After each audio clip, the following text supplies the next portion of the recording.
This maze is so hard. They did so narrow at the bottom.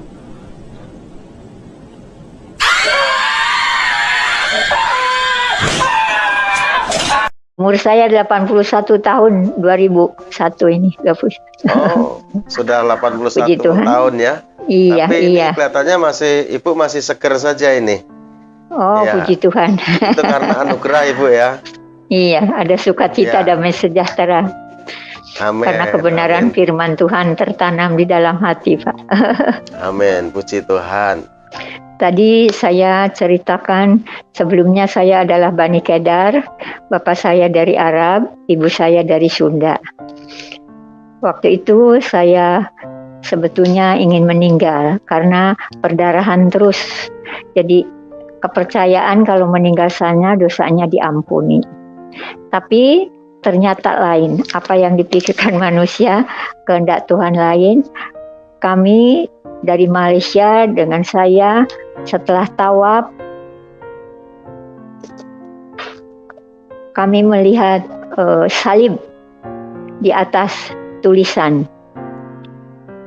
Sesudah itu di Madinah di tempat makamnya Nabi Muhammad, dengan tiba-tiba ketika saya sholat subuh sedang baca Qul a'udzu birabbinas malikinas ilahinas, itu dengan tiba-tiba saya melihat ada seorang laki-laki pakai jubah tinggi setinggi melebihi makamnya Nabi Muhammad. Tapi setelah itu saya pingsan karena melihat sinar dari kepalanya itu.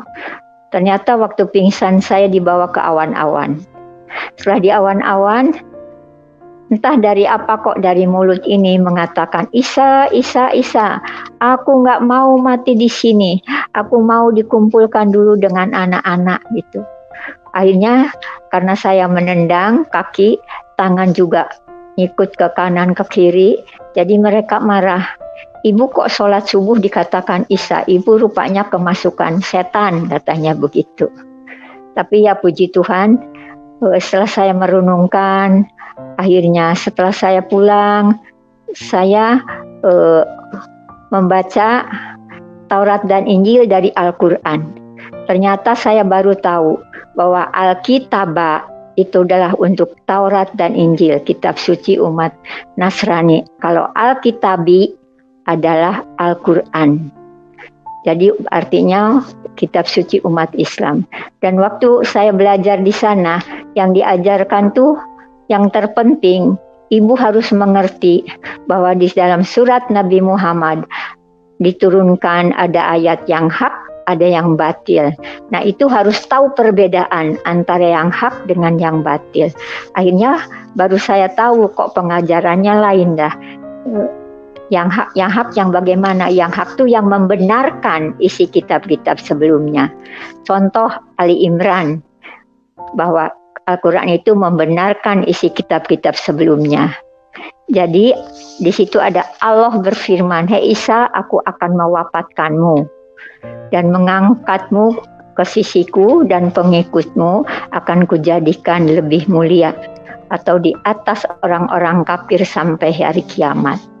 Terus saya kaget, loh katanya Isa Al-Masih tidak wafat dan tidak disalibkan tapi orang lain. Nah dulu saya waktu jadi Bani Kedar di surat An-Nisa ayat 157 dikatakan, sesungguhnya kami telah membunuh Al-Masih Isa putra Maryam, tetapi di bawahnya bertentangan. Isa tidak mati dan tidak disalibkan. Karena yang disalibkan orang lain. Nah itu saya waktu masih Bani Kedar percayanya itu bahwa Isa tidak wafat dan tidak disalibkan. Tapi Isa diangkat ke sisi Allah. Tapi terus ada di surat Yunus, surat Nabi kepada Nabi Muhammad, kalau kamu ragu-ragu tentang apa saja isi Al-Quran yang hak, yang membenarkan isi kitab-kitab sebelumnya, bertanyalah ke umat Nasrani, yaqra'unal kitaba min qablika. Bertanya kepada umat Nasrani yang sudah membaca kitab-kitab sebelumnya. Sesudah itu saya tidak berani menanyakan ke orang Nasrani. Saya nanti dibohongi. Jadi saya bacanya dari Al-Quran, mengikuti. Harus bertanya, ketika saya bertanya, ya bertanya. Ke depan saya kebetulan orang Batak. Jadi bertanya, apakah benar Isa Al-Masih? Iya Bu, Isa Al-Masih wafat dan dibangkitkan, hidup kembali menjadi Tuhan gitu. Puji Tuhan, akhirnya saya terima Yesus sebagai Tuhan. Anisa 4 ayat 159.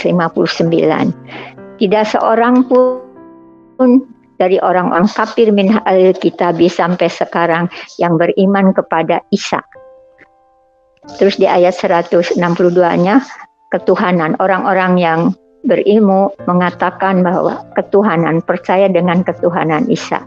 Akhirnya saya baru percaya bahwa Isa Al-Masih itu anak Al-Quran yang diterjemahkan oleh Departemen Agama Republik Indonesia.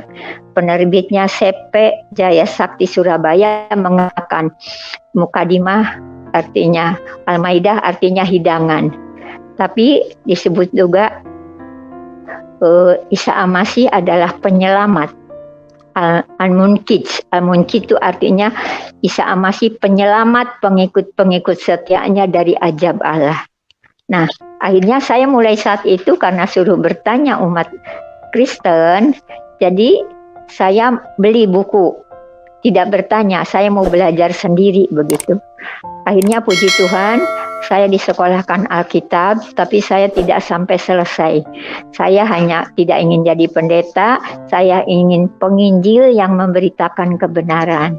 Puji Tuhan, saya diutus Tuhan, karena waktu itu saya dapatnya dari Yesaya 61. Saya pertama tidak langsung menginjil, saya hanya diminta kesaksian. Tapi setelah sekolah Alkitab, saya nggak mau selesai, saya menginjil. Akhirnya Tuhan kirim di Bali 3 bulan saya. Terus waktu itu di Solo ada sekolah Alkitab yang tidak bayar. Jadi hidup mereka dari cocok tanam. Jadi saya mengajar Taurat dan Injil dari Al-Quran. Jadi ternyata di dalam Al-Quran Al-Maidah dikatakan, kalau ada umat Nasrani setelah perjamuan kudus makan hidangan yang dari surga, terus mengingkarinya, maka Tuhan akan menyiksanya dengan siksaan yang belum pernah diberikan kepada seorang pun manusia. Sebab oleh karena itu saya bertambah kuat imannya.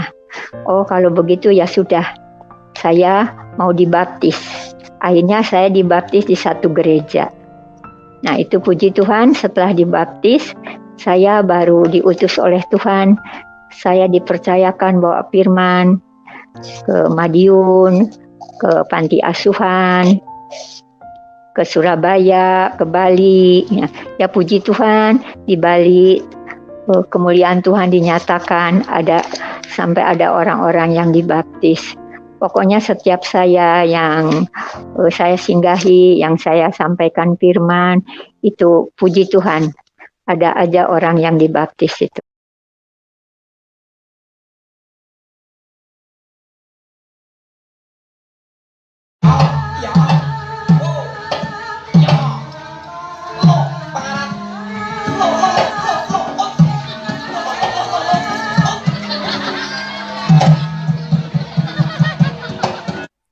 Hai Sobat Nusantara, salam kenal di channel baru saya. Bantu like and subscribe ya. Makasih.